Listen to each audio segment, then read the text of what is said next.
Almost got me. Prepare your... Almost got me that time.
It all happened like I knew it would. A single drop of source magic. And, like flies to honey, the monsters swarmed. The rebel panicked. The carnage began.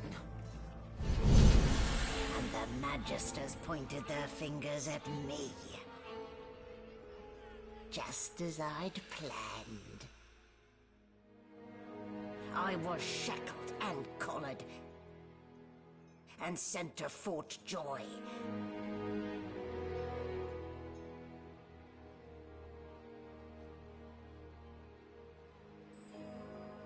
I'd come here to kill Godwoken.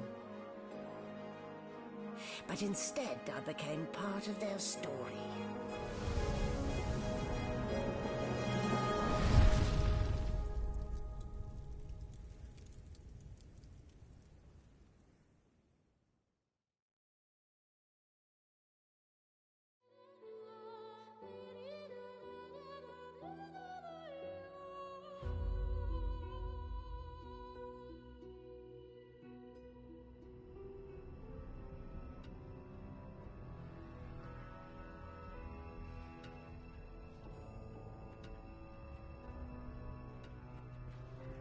So, still a bit groggy, are we?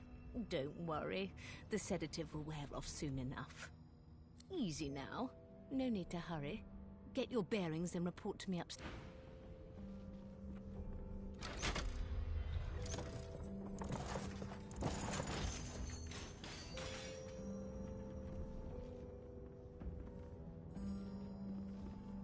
Well, look what the doctor got. You're lucky they didn't notice just how thin you were under those bandages. Although, seeing someone wrapped up like that, they probably thought you had the scabbing plague. Heh? Look, laugh, but don't touch. Better keep that hood down, mind you. The living don't take kindly to seeing their future staring back at them. Playing dead, are you? Probably a good idea. Playing dead, are you? Probably a good idea.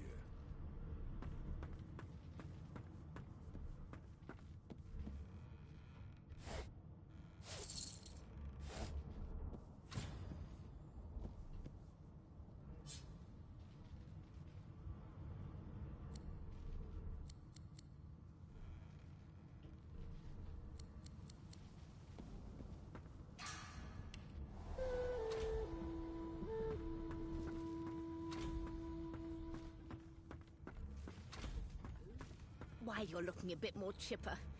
Yes, looks like that collar fits you snugly enough. Nice bit of work, even if I do say so myself. There you are. Not too tight, I hope. The collar, I mean. Oh, not to worry. Every dog has to get used to it. In the meantime, your next stop will be Magister William. All passengers have to be registered in the ship's manifest, and he's the chap in charge of the logs. You'll find him on the other side of this deck, in the officers' quarters.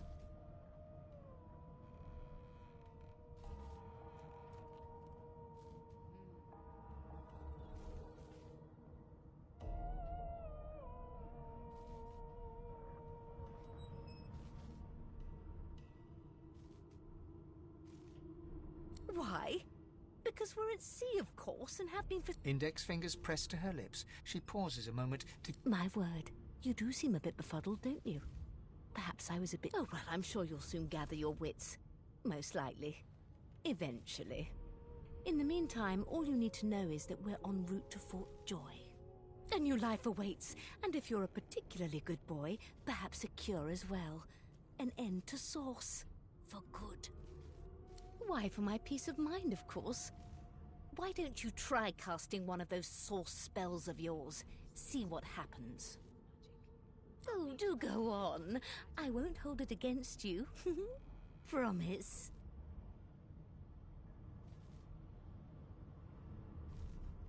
My, aren't we a meek little lamb? Perhaps I needn't have collared you at all. Though it does look... So let's just leave it on, shall we? Because to answer your question, what this collar does is this. It makes you, for your own peace of mind, of course. You're... Good gods. There's been a murder here. A young magister stands pale and silent. Her knuckle... Behind the magister, a bloodied mass lies in a heap. Gore and limbs lie at odd angles. There's been a murder. A sorcerer was killed by one of your own. Lucky you were busy getting your collar fitted at the time, or you'd be a suspect like the rest of them.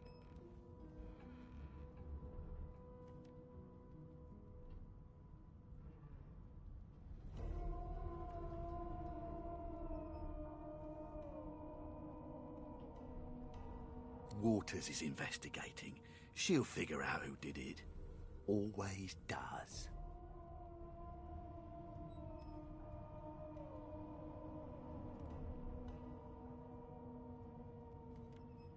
It seems as though there's a pattern of blood flow to the well. That can't be natural. Aren't you enterprising? I'll let Waters take... Go ahead. She with the body.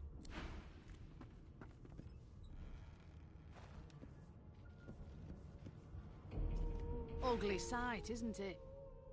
Burns me up this happened under our protection. We're extremely lucky no Voidwalker followed the source that did this. She looks up at you with a... I was on duty in your room when the murder happened. You were asleep the whole time. Didn't even stir. You're one of the only indisputably innocent people on the ship. Unless you can commit murder in your sleep, of course.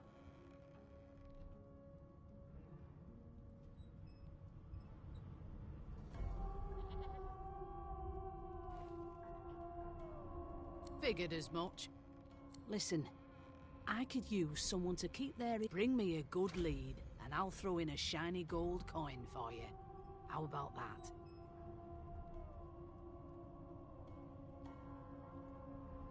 Thanks.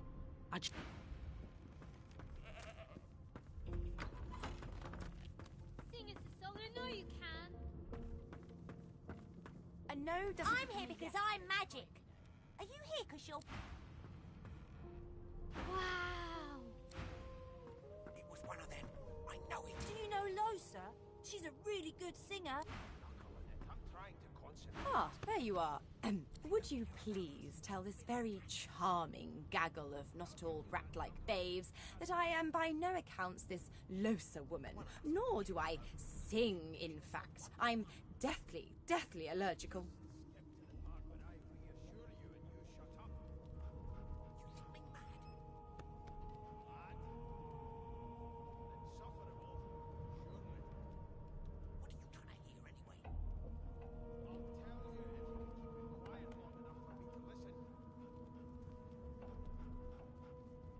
How very correct you are, spouse of mine. Madame Josephine Gribbles de Peeb refuses to be confused with anyone else. What? What's so funny? Her pinched face cracks into a great grin, and she shoos the children away from her with a laugh. Yeah, okay, you found me out. Go on and git, and maybe I'll sing you something when I'm good and ready. She turns to you, dark-eyed and dirty-haired, and smiles flatly. Gotta keep ourselves entertained, haven't we?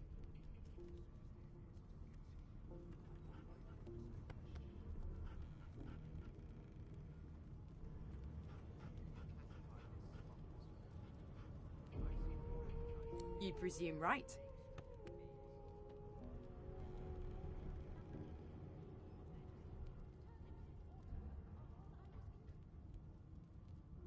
Thanks, but I already belong to an elite and exclusive ship gang.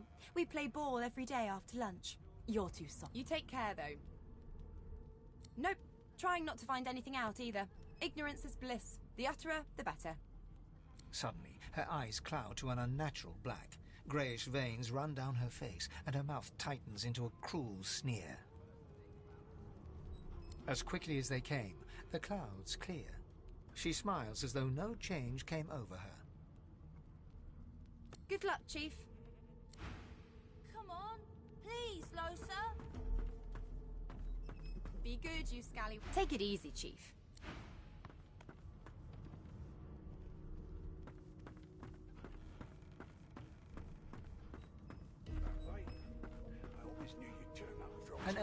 sits tucked away in a dark spot, lazily rolling dice onto the surface of a barrel. Snake eyes. She chuckles. I bet that's just what they'll look like.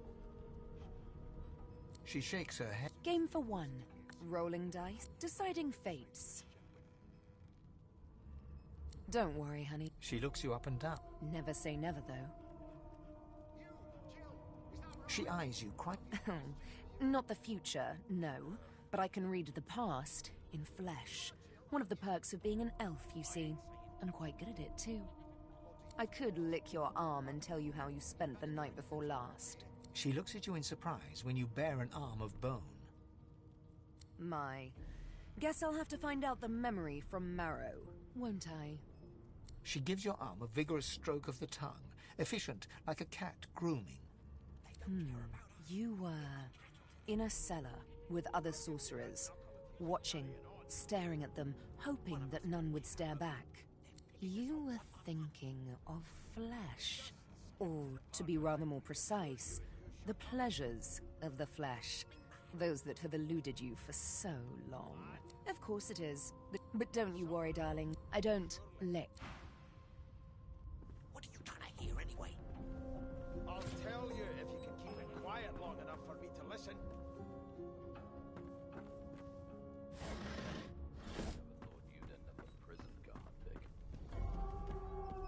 That right? I always knew you'd turn out rotten, Ben Mest. I'm busy watching for clues. A scruffy man lounges against the wall with scarred arms folded. A sly smile playing on his face, he stares across at the Magister guarding him. Noticing you, he straightens and beckons for you to come closer.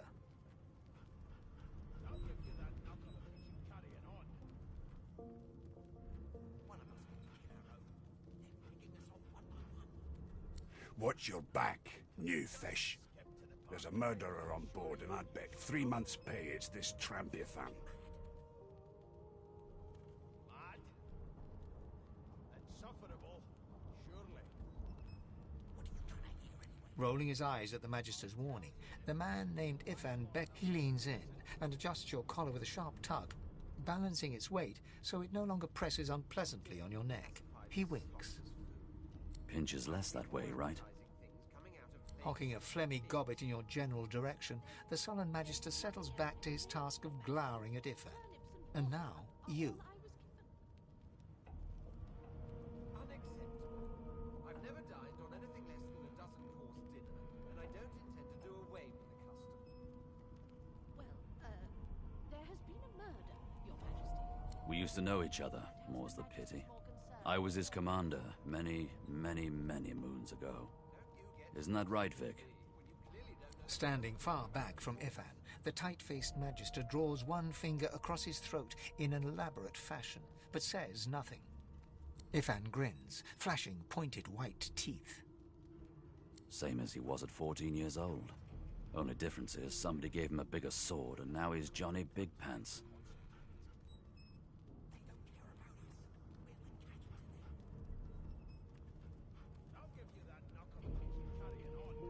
Long story. Maybe I'll No. The dead man, Finn, is it? I'd no business with him. And I wouldn't put a man down without good reason. He glances over at Magister Victor, who's staring back at him with pointed intent. Damn shame sheer annoyance isn't reason enough. The Joy, I've heard a lot. Nothing good. No surprise there, since Bishop Alexander runs the show. Wonder if we'll get to meet the Ringmaster himself.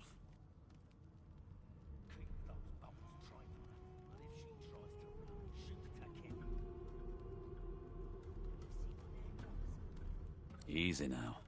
I might think the same, but Vic here will blow a blood vessel. What are you conspiring about over there? Oh, don't mind him. Vic's just got a bee in his bonnet. And that bee is me. Name! You put a knuckle in it. I'm trying to concentrate. Magister Victor looks at you suspiciously, then scrawls something illegible down in a tiny notebook. He scowls at you as he stows the notebook back in his voluminous robes. Away with you. At once. Ifan performs an elaborate pantomime of keeping quiet, one finger in front of his lip. Ifan raises his eyebrows, but shakes his head at your attempts to communicate, glancing sideways at... What? I'll tell you if you can keep it quiet long enough for me to listen. Forgive me, kin. Were that I had more than gruel to serve. If I'd more than cornmeal and rotting roots, I'd concoct something more fitting. Meanwhile, the Magisters feast on honeyed meat behind this very wall. The indignity. Never thought you'd end up a prison guard, Vic. Well, well. What have we here? A fresh face in this stale hell. Let's size you up, shall we? The lizard looks you up and down, like a farmer would a fetching horse. All of a sudden, he grips you firmly by... My, we are fierce, aren't we? Now then, to business.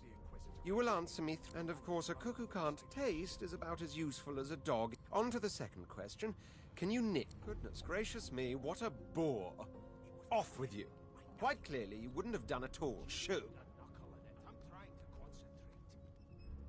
They don't care about us. We're like cattle to them. I'll give you that knuckle if you keep carrying on. One of us wouldn't kill our own. They're picking us off one by one. Can we just skip to the part where I reassure you and you shut up? You think me mad? Mad? No. Insufferable? Surely. What are you trying to hear anyway? I'll tell you if you can keep it quiet long enough for me to listen. Never thought you'd end up a prison guard, Vic. That right? I always knew you'd turn out rotten, Ben Nest. Your kind always hung closest to our divine, like wolves around a campfire. Well, you've got this. A broad dwarf sits totally... Murder? Ah, that's what they were going on and on. I wouldn't know anything about it. I kill a man. He knows who done it. His daddy knows who done it. And the mayor knows who done it too. His eyes flutter shut, and he assumes... Whether they catch me is another matter. But I ain't one to hide my accomplishments. He turns his head to... You look like a boy. Listen, if you're interested. Or the ship. A wave of sound... And... Well, you've got this wolf on a leash now. As soon as the Inquisitor gets here, we'll hang you right over the side of this ship with him. Sick as a leper's cat. From the state of it, I'd say she's being cared for by a bunch of beardless babes who never loved anyone but their own mums. But there's more. Listen close.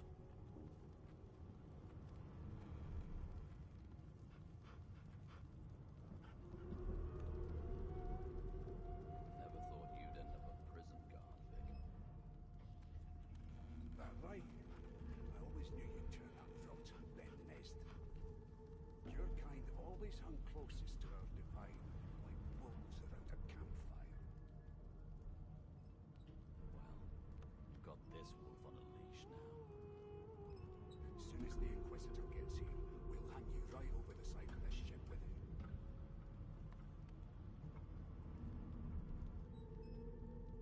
How dare you classify this slop as food?